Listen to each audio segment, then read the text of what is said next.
Here's a nice chord progression in the key of G minor.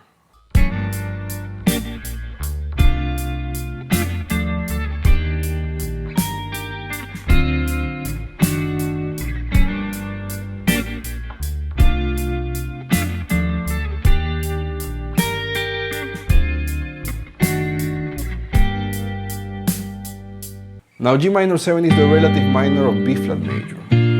Even though G minor feels like a 1 chord because there is a strong resolution of a 5 chord to a 1 minor, for the sake of this example I'm going to call G minor 7 the 6 chord. So we're starting on G minor 7, the 6 chord, and then we're going to go to the free chord, D minor, triad, but with the bass on C, and C is the 2 chord.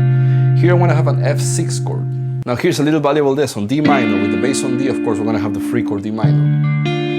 D minor triad with the bass on the 1 chord, B flat. I'm going to have a 1 chord major 7, B flat major 7. And for this example, D minor with the bass on C, we got an F6 chord. Now I'm putting the bass on the 5th of F, not on F, because then I'm going to double the root. If I keep the F on the 5th string, I have the F on the 5th string and the F on the 2nd string. So better to put the root on the 5th, that is C.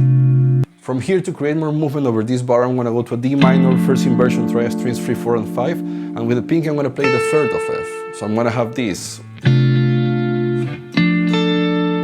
And then I'm going to go to E flat major 7, that is the 4th chord. And here I'm going to arpeggiate the G minor triad on strings 1, 2, and 3, that is inside the chord. So again, a G minor with the bass on E flat major 7. And to finish, I'm going to go to a D7 sharp 9, that is the 5th chord of the 6. So diatonically, we will have a minor chord here on D, but because I'm making it dominant, it becomes a secondary dominant. Now it's a 5 of the 6. So here I'm going to create a little bit more movement before going to the 6th chord. I'm going to play D7 sharp 9, but then I'm going to play a D major triad, strings 2, 3, and 4, second inversion, and I'm going to put my bass on the flat 9, or the flat 2. It's going to be E flat. So this chord is going to be a D major with the bass on E flat. So I'm going to have this movement. So at the end I have this.